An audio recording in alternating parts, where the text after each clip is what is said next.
Good morning बच्चों, मैं आपकी हिंदी की टीचर आपकी क्लास 5th की व्याकरण शिल्पी का 3rd लेसन पढ़ाने जा रही हूँ, जो कि है शब्द विचार।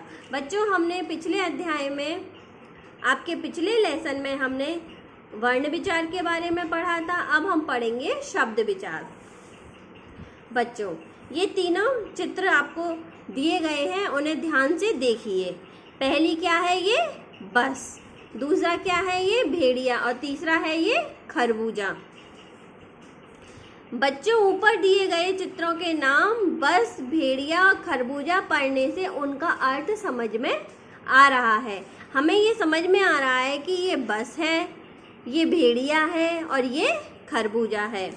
ये निम्नलिखित ध्वनियों वर्णों से मिलकर बने हैं। ये आपके दे रखे हैं बस, ये सारी इनकी ध्वनियाँ दे रखी हैं। भेड़िया, ये भी इनकी भी ध्वनियाँ दे रखी हैं और खरबूजा इसकी भी दे रखी हैं ध्वनियाँ। उपयुक्त सभी सार्थक शब्द समूह हैं। यदि हम इन वर्णों के इधर उधर कर दें तो इनका अर्थ स्पष्ट नहीं होगा। अगर हम इन्हें गलत कर दें, हम इसे कर दें, अगर इन खरबूजे को गलत लिख दें, उल्टे सीधे अर्थ शब्द हम लिख दें, इनके आगे रा लगा दें, पीछे खा लगा दें, आगे जा लगा दें, बू कर दें, तो उसका अर्थ हमें समझ में नहीं आएगा कि ये खरबूजा है। अतः वर्णों के सही योग से शब्द बनते हैं। वर्णों को जब हम सही तरीके से लिखते हैं तो ही शब्द बनते हैं। इस प्रकार हम कह सकते हैं वर्णों के सार्थक मेल को शब्द कहते हैं। शब्दों के भेद। हिंदी भाषा में शब्दों को 3 आधार पर बांट दिया गया है। सबसे पहला है उत्पत्ति के आधार पर, दूसरा है बनावट के आधार पर और तीसरा है प्रयोग के आधार पर। उत्पत्ति के आधार पर भी 4 भेद हैं। तत्सम शब्द, तद्भव शब्द, देशज शब्द और विदेशी शब्द। तत्सम शब्द संस्कृत भाषा में वे शब्द जो हिंदी में ज्यों के त्यों अर्थात बिना किसी परिवर्तन के प्रयोग किए जाते हैं, जैसे कर्ण, दधि, दुग्ध आदि। तो ये क्या है? तत्सम शब्द। इनका प्रयोग संस्कृत भाषा में अधिक होता है। अब ये है तद्भव शब्द। संस्कृत भाषा के वे शब्द जो कुछ बदले हुए रूप में हिंदी में प्रयोग किए जाते हैं, जैसे कान, दही, दूध आदि। तत्सम और तद्भव शब्द ये इस तरह से आपके ये चित्र में दे रखे हैं। तत्सम शब्द भी दे रखे हैं और तद्भव शब्द भी दे रखे हैं। तत्सम का है सूर्य और तद्भव बन जाता है उसका सूरज, जो कि हमारी उसमें भी प्रयोग होता है संस्कृत में और जो हमारे हिंदी में भी प्रयोग में आता है।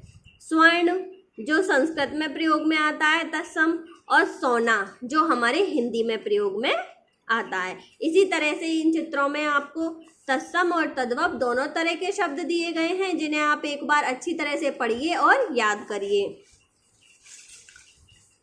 अब है देशज शब्द। देशज का अर्थ है देश में उत्पन्न।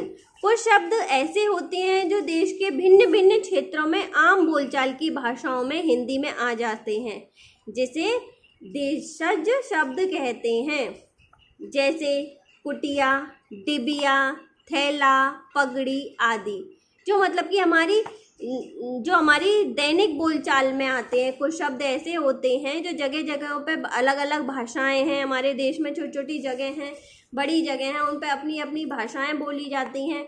उन भाषाओं में हम कुछ ऐसे शब्दों का प्रयोग करते हैं जो कि वहीं बोले जाते हैं और कहीं आम भाषा में नहीं आते, तो उन्हें कहते हैं देशज शब्द। विदेशी शब्द जो शब्द दूसरे देशों की भाषाओं से आकर हिंदी भाषा में घुल मिल गए हैं, उन्हें विदेशी शब्द कहते हैं, जैसे डॉक्टर। ठीक है, ये विदेशी शब्द है, लेकिन हमारी रोजमर्रा की भाषा में ये बोलने में हिंदी भाषा में आ गया है। रुमाल, अलमारी आदि। बनावट के आधार पर शब्द 3 प्रकार के हैं। रूढ़ शब्द, यौगिक और योग रूढ़ शब्द।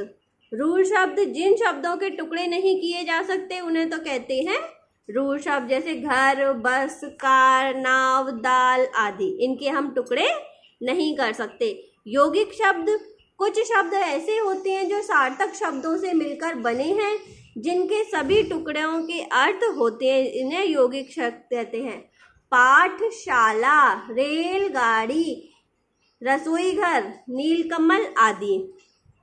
यौगिक शब्द जो शब्द दो या दो से अधिक शब्दों के मेल से बनते हैं और किसी विशेष अर्थ को रूढ़ हो जाते हैं, अर्थात विशेष अर्थ उसका पैदा करते हैं उस शब्द का, उसे योग रूढ़ शब्द कहते हैं। जैसे दशानन, दश आनन मीन्स मुख वाला, दश आनन अर्थात रावण, 10 मुख वाला, इसे ये है यौगिक शब्द। पंकज, पंक मीन्स कीचड़, जा मीन्स जन्म, जो कीचड़ में जन्म लेने वाला है, उस मतलब कमल। प्रयोग के आधार पर शब्द के दो भेद हैं, विकारी शब्द और अविकारी शब्द। विकारी शब्द जिन शब्दों में लिंग, वचन, कारक, काल या पुरुष के कारण परिवर्तन या विकार आ जाता है, विकारी शब्द कहलाते हैं। लड़का खेल रहा है, यह है लड़के खेल रहे हैं। लड़की पढ़ती है, लड़कियां पढ़ती हैं। विकारी शब्द भी 4 प्रकार के होते हैं, संज्ञा, सर्वनाम, विशेषण और क्रिया। ये जो चारों हैं वो विकारी शब्द हैं। अविकारी शब्द जिन शब्दों में लिंग, वचन, पुरुष, कारण, काल आदि में के कारण कोई भी परिवर्तन नहीं किया जा सकता, वह अविकारी शब्द कहलाते हैं। इन्हें अव्यय भी कहते हैं, जैसे तथा, और, लेकिन, कल, आज,